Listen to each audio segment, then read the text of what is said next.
الحمد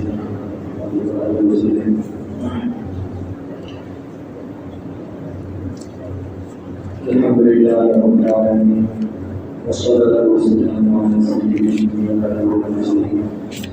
محمد وعلى آله وصحبه أجمعين ومن تبعهم بإحسان إلى يوم الدين. أما بعد أعوذ بالله من الشيطان الرجيم. بسم الله الرحمن الرحيم. وما محمد إلا رسول قد خلت من قبله الرسل أفلما تقولون فأنتم على أعقابكم فتنقلبوا خاسرين. دوستو اور ساتھیوں، اللہ تعالیٰ شان کا پیغام اس کا احسان ہے. اسلام تمام کو کچھ دین کی باتیں ہیں اس سے یہ قبول فرمائے. تھوڑا مل مل کر بیٹھو، آگے ہو جاؤ، آگے ہو جاؤ، مل مل کر بیٹھو.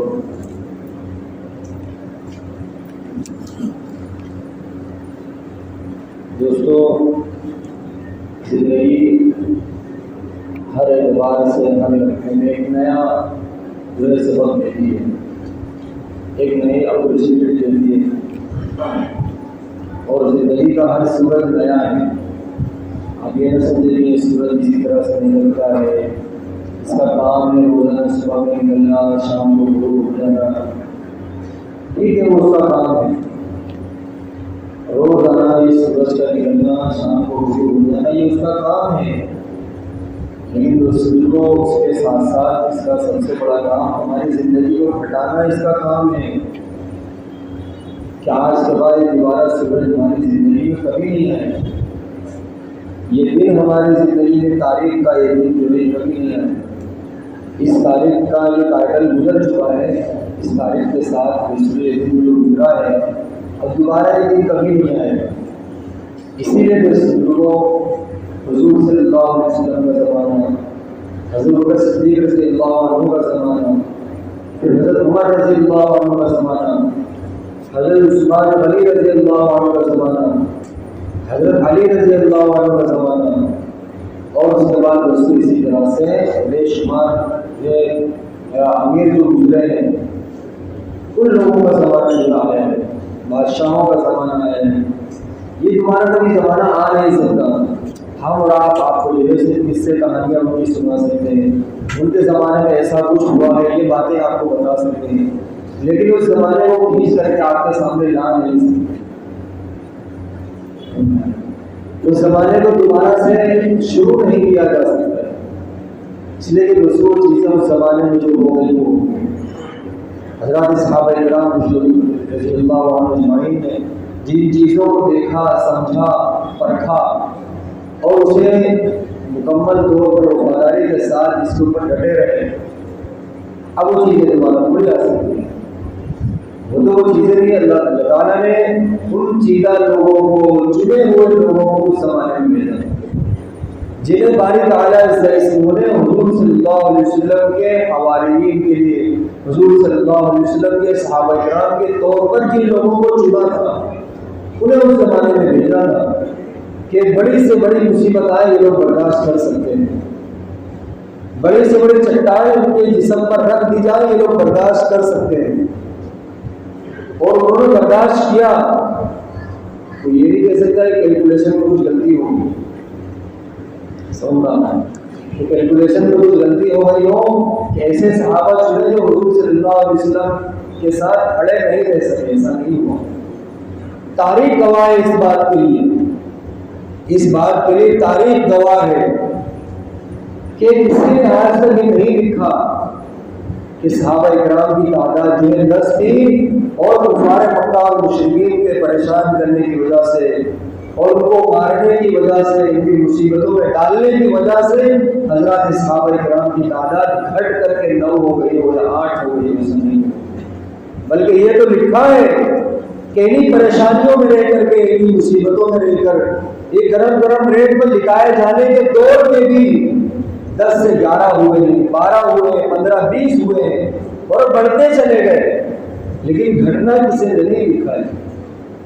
یہ کیا تھا؟ رسولوں کے اندرونی طور پر دلوں کا صاف ہونا اور اللہ اور اس کے رسول صلی اللہ علیہ وسلم کے لیے اپنے آپ کو ہموار کر دیں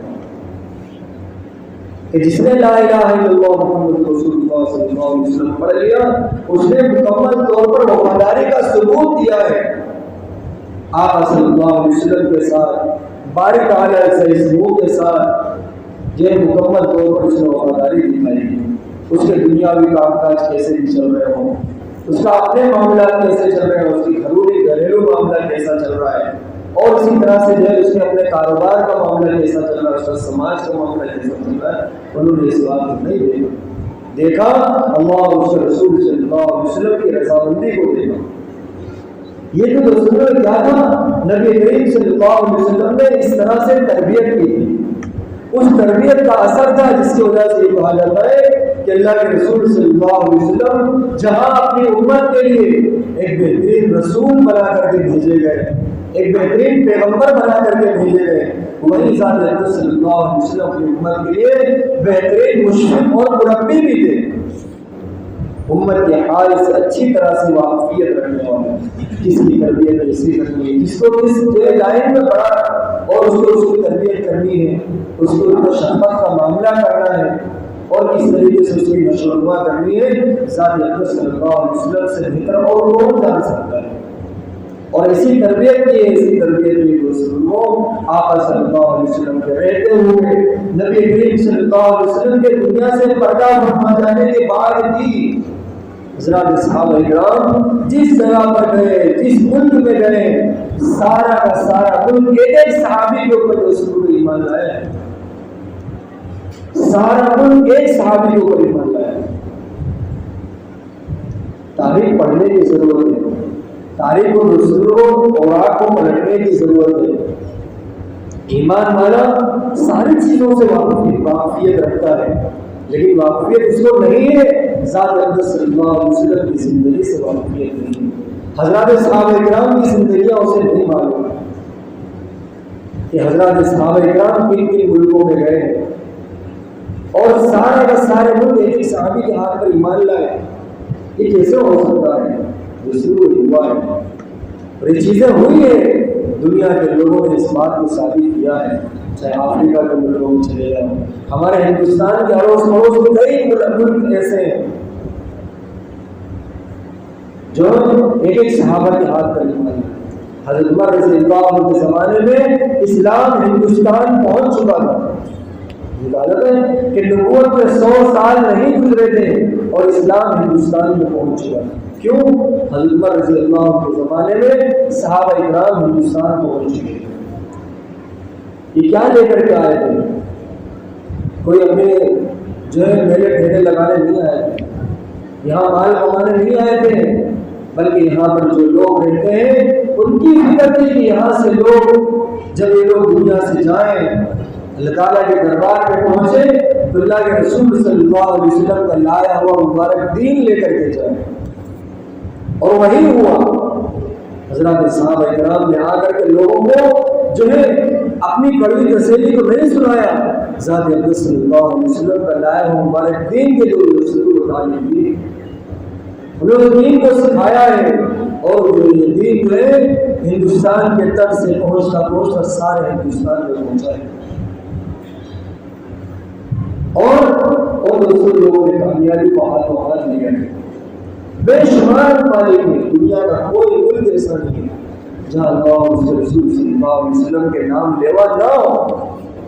یہ کس کی قربانیاں ہیں؟ ہماری آپ کی نہیں ہے، یہ ان لوگوں کی قربانیاں ہیں جن لوگوں نے اللہ کے رسول صلی اللہ علیہ وسلم کو، ذات اقدس صلی اللہ علیہ وسلم کی تعلیمات کو اپنے سے اوپر رکھا ہے، اپنے ماں باپ سے اوپر رکھا ہے، اپنی بیوی بچوں سے اوپر رکھا ہے، اپنے کاروبار اپنی تجارتوں سے اوپر رکھا ہے۔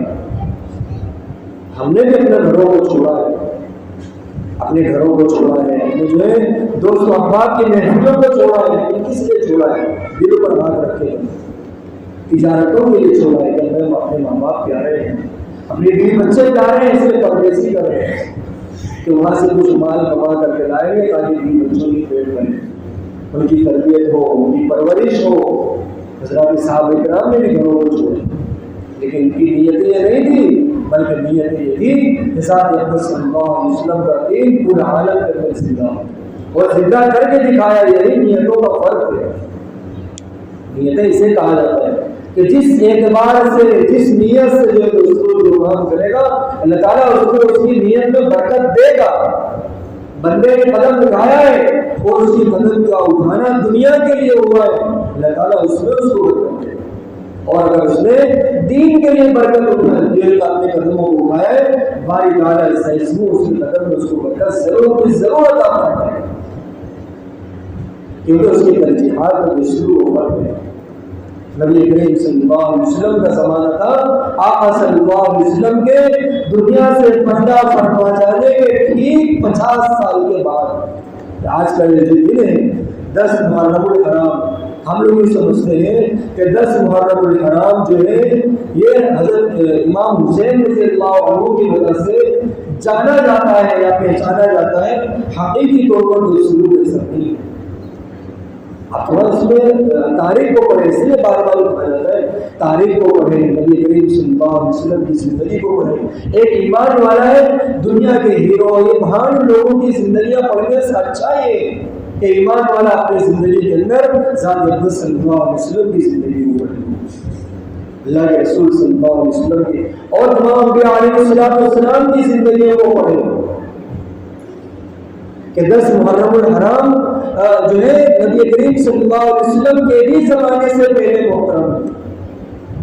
اسلام میں 4 مہینے محترم ہیں, جس میں محرم الحرام کا مہینہ بھی ہے. اس میں خاص طور پر 10 محرم. 10 محرم کیوں ہے؟ 10 محرم دوستوں باری تعالیٰ نے آدم علیہ السلام کی دعا کو قبول فرمایا تھا. 10 محرم ہی کا وہ دن ہے. اور اس سے آگے چلے, موسیٰ علیہ السلام کو فرعون سے اور اس کی ظالم قوم سے نجات ملی ہے. یہ کون سا دن ہے؟ 10 محرم الحرام کا دن. 10 محرم میں باری تعالیٰ نے موسیٰ علیہ السلام کو نجات عطا فرمائی ہے اور ان کی قوم کو نجات عطا فرمائی. جس سے فرعون سے اور اس کی ظالم قوم سے نجات عطا فرمائی. کیسے نجات ملی ہے؟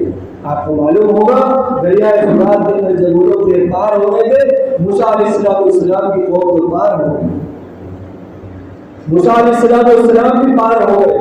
لیکن جیسے ہی فرعون جو اس نے راستے میں قدم رکھا ہے اور اس کی ظالم قوم نے جو اس نے قدم رکھی آگے بڑھنا شروع ہوئے, وہ سارا راستہ پانی بن گیا اور لوگ پانی میں ڈوب کر کے غرق ہو گئے. دوسروں کو لے جاؤ اور برباد ہو گئے.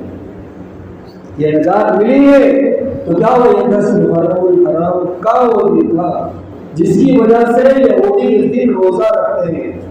اللہ کے رسول صلی اللہ علیہ وسلم نے فرمایا ہم بھی اس کے زیادہ حقدار ہیں, اس لیے اور کہا ہم بھی روزہ رکھیں گے لیکن یہودیوں سے کچھ الگ کریں گے. اور یہودی اس دن کیا کرتے ہیں؟ 10 کا صرف روزہ رکھتے ہیں. آقا صلی اللہ علیہ وسلم نے فرمایا ہم ان کی مخالفت کے اندر 2 روزے رکھیں گے, اس لیے صرف ہم روزہ رکھیں گے. یا تو 9ویں اور 10ویں کو روزہ رکھیں, یا اگر 9ویں کو نہیں رکھ سکے تو 10ویں کو اگر رکھ رہے ہیں تو 10ویں کے ساتھ 11ویں کا روزہ رکھیں. یہ کیوں کر رہے ہیں؟ نبی کریم صلی اللہ علیہ وسلم جب جو ہے رمضان کے روزے جب نہیں تھے, رمضان کے روزے جس وقت میں فرض نہیں تھے, تو رمضان کے روزے کی فرضیت سے پہلے اسی محرم کے روزے رکھے جائے کرتے تھے. محرم کے روزے کے فضائل بے شمار تھے, لیکن جب رمضان کے روزے فرض ہو گئے, کیا امت کے اوپر رمضان کا مکمل طور پر جو ہے روزہ فرض ہو چکا ہے, تو آپ صلی اللہ علیہ وسلم نے فرمایا جس کا جی چاہے وہ محرم کا روزہ رکھے, جس کا جی چاہے نہ رکھے. اگر روزہ رکھے گا تو ثواب ملے گا, اور اگر نہیں رکھے گا تو اس پر کوئی عتاب نہیں ہوگا. یہ کیا ہوا؟ یہ تو ابھی حضرت حسین رضی اللہ عنہ کا معاملہ نہیں آیا ہے, ابھی تو ذات اقدس صلی اللہ علیہ وسلم کا زمانہ چل رہا ہے. اس کے بعد خیر القرون کا زمانہ آئے گا. یہ سارے اس وقت کا دور ہے جب ابھی تو نبی کریم صلی اللہ علیہ وسلم حیات ہیں, اور اس سے پہلے یہ ساری چیزیں 10 محرم الحرام اس سے پہلے سے محرم تھا. لیکن ہاں ایک بات ضرور ہے کہ 10 محرم الحرام کو جتنی بھی فضیلتیں تھیں، موسیٰ علیہ السلام کو نجات ملی ہو یا آدم علیہ السلام کو ان کی توبہ قبول ہوئی ہو، یا اسی طرح سے اور بے شمار انبیاء علیہ السلام کے واقعات پیش آئے 10 محرم کے اندر، لیکن اس سارے فضائل کے اندر 4 چاند لگا دیتا ہے حضرت حسین رضی اللہ عنہ کی شہادت۔ حضرت حسین رضی اللہ عنہ نے جو 10 محرم کو شہادت دی ہے، اس شہادت نے 10 محرم الحرام میں 4 چاند لگا دیے کہ اس کے فضائل میں اور بے شمار بڑھوتری کر دی۔ اس سے دوستوں ہمیں سیکھنے کی ضرورت ہے۔ سب سے پہلی چیز یہ، جمعہ کا دن جب بھی آئے، جمعہ کا دن جب بھی آ جائے 10 محرم میں آئے اور بے شمار جمعہ آئے، اس میں سب سے پہلا کام دوستوں ہم لوگ یہ کریں کہ درود شریف کو کثرت کے ساتھ پڑھنا۔ ہم اسی طرح سے بھی واقعات سنیں گے، سمجھیں گے، ٹھیک ہے، لیکن دوستوں ہمیں اپنی زندگی میں کیا کرنا چاہیے، اس لیے بار بار کہا جاتا ہے درود شریف کو کثرت کے ساتھ حضور صلی اللہ علیہ وسلم کے اوپر پڑھنا، چاہے 10 محرم کا جمعہ آئے، چاہے اس کے بعد اور کئی جمعے آئے، یہاں پر اعلان ہو یا نہ ہو، درود شریف کے مسائل کو بیان کیا جائے یا نہ کیا جائے، یہاں تو کسی بات کو لے کر کے آدھے گھنٹے کو پورا کیا جاتا ہے، اس کچھ نہ کچھ بات کو بتایا جاتا ہے، لیکن ہم اپنا کام نہ چھوڑیں۔ اللہ تعالیٰ نے توفیق دی ہے، ہم جمعہ کے لیے مسجد میں آ گئے، لیکن دوستوں ہی ساتھ ساتھ یہ کام بھی کریں، ذات اقدس صلی اللہ علیہ وسلم کے اوپر درود پاک کو کثرت کے ساتھ پڑھنا۔ جس کا جتنا زیادہ حضور صلی اللہ علیہ وسلم کے اوپر درود پاک پیش ہوگا، کل قیامت کے اتنا ہی وہ ذات اقدس صلی اللہ علیہ وسلم کے قریب ہوگا، اور نبی کریم صلی اللہ علیہ وسلم اس شخص کو پہچان لیں۔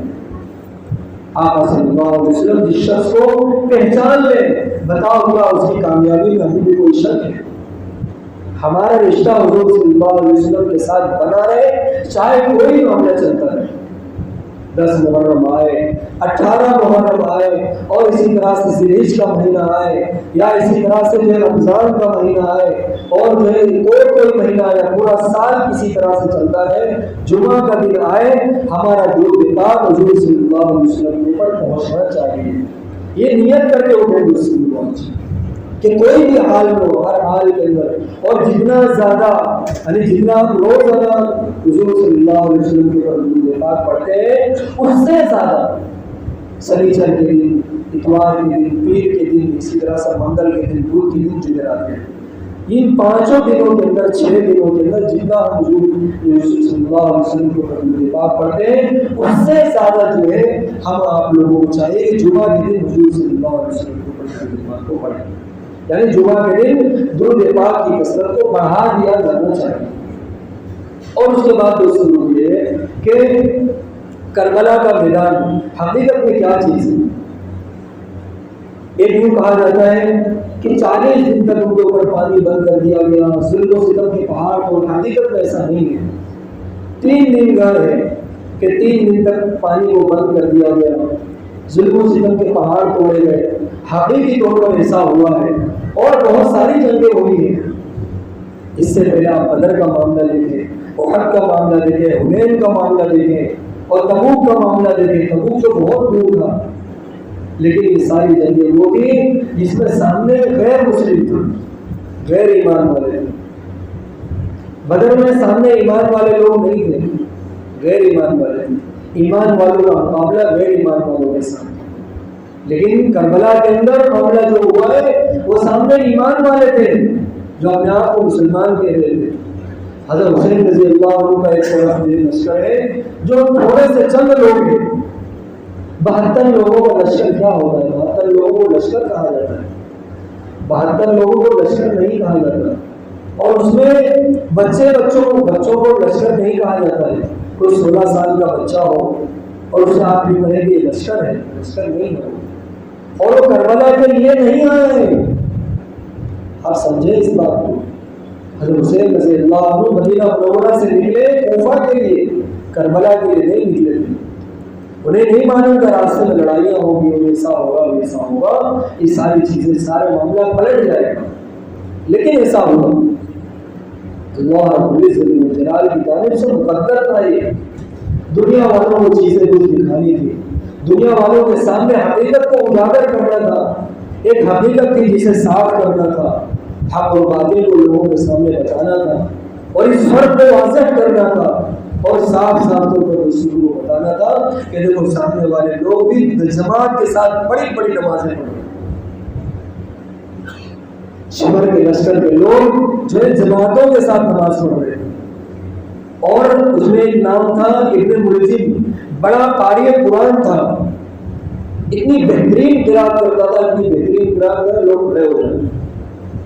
ایسے ایسے لوگ دشمنوں کی لشکر کے اندر تھے، لیکن معافی نہیں ملے گی، معافی نہیں ملے گی۔ شمر جیسے لوگ دوستوں جو حضور صلی اللہ علیہ وسلم کے ان کی اولاد کے دشمن ہوں، کہاں سے ان کو معافی ملے گی؟ سوال پیدا نہیں ہوتا۔ اور ایک نام آتا ہے کیوں، ایک نام آتا ہے کیوں۔ اس کو یہ کہا گیا تھا کہ جا آل رسول سے لڑائی کر اور کو شکست دے، اگر تمہیں شکست دے دی ہم خراسان کی گورنری تجھے دے دیں۔ اور جب وہ حضرت حسین رضی اللہ عنہ کے پاس آیا، توبہ کر لی اس کی کہ دنیا کی شہنشاہی مجھے نہیں چاہیے، دنیا کی گورنری مجھے نہیں چاہیے، چھوڑ کر کے اس لشکر میں شامل ہو۔ اسے توبہ ملی ہے، اسے معافی ملی ہے، جس کا نام اور تھا تو سامنے والے لشکر کے اندر، لیکن وہاں سے پلٹ کر کے حضرت حسین کے ساتھ شامل ہو گیا، جس کی وجہ سے وہ شخص کو معافی ملی۔ ان رسولوں یہی حضرت حسین رضی اللہ عنہ شہادت کے بعد اس لشکر میں، اس ظالم قوم میں رسول کیا ہوا، اس حضرت حسین رضی اللہ عنہ کا سر مبارک یزید کے دربار میں لے کر کے خوشی خوشی جا رہے تھے۔ ان کے دل میں ذرا برابر اس بات کا رنج نہیں ہوا کہ اس شخص کا لے کر کے جا رہے سر۔ تو آپ نے دیکھا ہوگا جس جگہ پر پانی ہوتا ہے لشکر وہاں پر پڑاؤ ڈالتا ہے، جس طرح سے حضرت حسین رضی اللہ عنہ نے بھی پڑاؤ ڈالا تھا کربلا میں، اس بات کو دیکھتے ہوئے کہ دریائے فرات ہے یہاں پر، اسی پانی کے دریا کو دیکھتے ہوئے وہاں پر انہوں نے پڑاؤ ڈالا تھا کہ یہاں پر کچھ دن رکیں گے پھر آگے جائیں گے، پھر کچھ دن رکیں گے پھر آگے جائیں گے۔ لیکن کیا ہوا، یزیدیوں کا لشکر پہنچا پانی بن کر اور لڑائی کی نوبت آئی۔ تو ایسے ہی جب یہ لوگ سر مبارک کو لے کر کے جا رہے تھے تو اسی طرح سے ایک جگہ اور پڑی جہاں پر پانی کو دیکھا اور وہاں پر لوگوں نے پڑاؤ ڈالا، وہاں پر ایک چرچ تھا، وہاں پر ایک چرچ تھا۔ تو اس چرچ کے اندر جو راہب تھا، اس راہب کو لوگوں نے ایک کشت کے اندر حسین رضی اللہ عنہ کا سر تھا اور اس کے اوپر لوگوں نے پردہ ڈالا ہوا تھا، کپڑے سے اس کو ڈھکا ہوا تھا، یہ ہماری امانت ہے، اس امانت کو رکھو، کل ہم جب یہاں سے جائیں گے تو آپ سے اس امانت کو ہم لے لیں گے۔ اس راہب نے جب دیکھا کہ اس کے اندر کیا ہے، بڑے بہت زیادہ جو اس کو امانت کے ساتھ میرے پاس رکھا ہے اور باقی سب باہر گھوم رہے کہ یہ چیز ہے جسے ہم بادشاہ کے دربار میں پیش کرنا چاہتے ہیں، کہ کہا ہے کیا ہے، کون ہے یہ تو سر ہے، کسی کا سر کاٹ کر کے لائے ہوئے کہ حضرت حسین رضی اللہ عنہ کا سر ہے، حسین بن علی کا سر ہے۔ کہا ظالموں، تم لوگ، اگر ہم تو راہب ہیں، ہم عیسائی لوگ ہیں، وہ جو اس نے رکھ لیا اور رات بھر اس نے پورے چہرے کو صاف کیا، چہرے پر خون کے دھبے لگے ہوئے، پورے چہرے کو اس نے صاف کیا، بال مبارک کو صاف کیا، عطر لگایا، خوشبو لگایا ہے، اور کل جب یہ لوگ تمہارا لینے کے لیے اس امانت کو سونپا، اس نے کہا اگر تمہاری جگہ پر ہم ہوتے تو ہم ایسی حرکت کبھی نہ کرتے۔ اور اللہ تعالیٰ نے اس چہرے کی برکت سے مجھے ایمان میں داخل کر دیا ہے، اور تاریخ گواہ ہے جس جگہ پر وہ چرچ تھا آج اس جگہ پر مسجد بنی ہوئی ہے، آج اس جگہ پر جو ہے مسجد بنی ہوئی ہے۔ اب اندازہ لگائے حضرت حسین رضی اللہ عنہ جاتے جاتے بھی لوگوں کو ایمان کی دعوت دے کر کے گئے۔ آل رسول صلی اللہ علیہ وسلم سے محبت جو ہے یہ کوئی جو ہے یہ مذاق نہیں ہے۔ بڑے بڑے ایمان والے لوگ ہیں، بڑے بڑے نمازی ہیں، قرآن کریم کا جو ہے بہترین قاری ہیں، لیکن آل رسول کی محبت دلوں میں گھر کر جائے ایسا آسان کام نہیں، اسے ثابت کرنا پڑتا ہے، اسے ثابت کر کے دکھاؤ آل رسول سے محبت کسے کہا جاتا ہے۔ اسی بات کو دوسروں کو ثابت کرنا ہے اور اس کے لیے پوری زندگی 72 لوگ جو شامل ہیں اس میں 21 نام ایسے ہیں، 21 اہل بیت کے لوگ. باقی لوگ کون ہیں؟ باقی لوگ جو ہے محبت کرنے والے لوگ ہیں، اعوان ہیں، انصار ہیں، جو حضرت حسین رضی اللہ عنہ سے محبت کرتے ہیں. حضرت علی رضی اللہ عنہ خود 4 اولاد ہیں، جس میں سے ایک ہی نام ہم لوگ سب لوگ جانتے ہیں. کون ہے وہ؟ عباس عالم کا. جیسے عباس رضی اللہ عنہ ہیں، انہیں کو ہم سارے لوگ جانتے ہیں جو پانی لینے کے لیے گئے تھے اور ان لوگوں نے ظالم اور رسول کیا وہ شہید کر دیا. حضرت علی رضی اللہ عنہ کی اور بھی اولاد ہیں جن کا نام ہے ابو بکر بن علی. ایک نام کیا ہے؟ ابو بکر بن علی. دوسرا نام ہے عمر بن علی. تیسرا نام ہے عثمان بن علی. یہ نام آپ کو ان کے پوری کمیونٹی کے اندر نہیں ملے گا، لیکن حضرت علی رضی اللہ عنہ نے اپنے بچوں کے نام 200 رکھے ہیں. کیوں ان کا نام نہیں لیا جاتا؟ خلفائے راشدین کے نام پر ان کے نام کو رکھا گیا، اس لیے نہیں رکھا گیا. ارے آدمی کے سب سے زیادہ بہتر اس کی اپنی اولاد ہوتی ہے، سب سے زیادہ محبت اسے اپنی اولادوں سے ہوتی ہے. کس نام سے رکھا ہے؟ اپنے دوستوں کے نام پر حضرت علی رضی اللہ عنہ کے نام کو رکھا. ایک بچہ پیدا ہوا، کیا نام رکھا جائے؟ ابو بکر نام رکھا جائے. دوسرا بچہ پیدا ہوا تو عمر نام رکھا جائے. تیسرا بچہ پیدا ہوا کہ عثمان نام رکھا جائے. اور اسی طرح سے ایک نام ہے محمد الاوسط.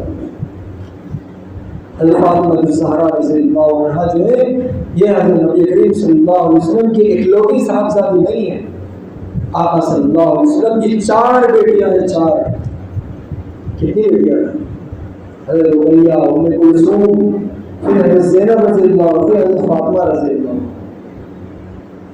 اور یہ محمد اور اوسط رضی اللہ عنہ جو ہے جو کربلا میں شہید ہوئے ہیں، یہ حضرت علی کی اولاد ہے جو حضرت فاطمہ کے بھانجی کے بیٹے ہیں. کون بھانجی؟ حضرت زینب رضی اللہ عنہ کی بیٹی جن کا نام جو ہے امامہ ہے. حضرت زینب حضور صلی اللہ علیہ وسلم کی بیٹی. ان سے ایک بیٹے جو ہے ایک بیٹی پیدا ہوئی جن کا نام امامہ ہے. اور یہ حضرت علی رضی اللہ عنہ کے نکاح میں ان سے بیٹا پیدا ہوا جن کا نام محمد الحسن ہے. اور یہ کربلا میں دوسری شریف. اس سے کیا معلوم ہوا کہ حضرت فاطمہ رضی اللہ عنہ کی 4 جو ہے بہنیں، رقیہ، ام کلثوم اور حضرت زینب رضی اللہ عنہ اور حضرت فاطمہ رضی اللہ عنہ. دوسری ساری چیزیں ہمیں اس بات کو سکھاتی صبر ہے. اور اسی طرح سے لوگوں کو جو ہے ہر حال کے اندر اللہ اور اس کے رسول صلی اللہ علیہ وسلم کی طرف چلنا. ہم سے دعا ہے ہم سبھی کے لیے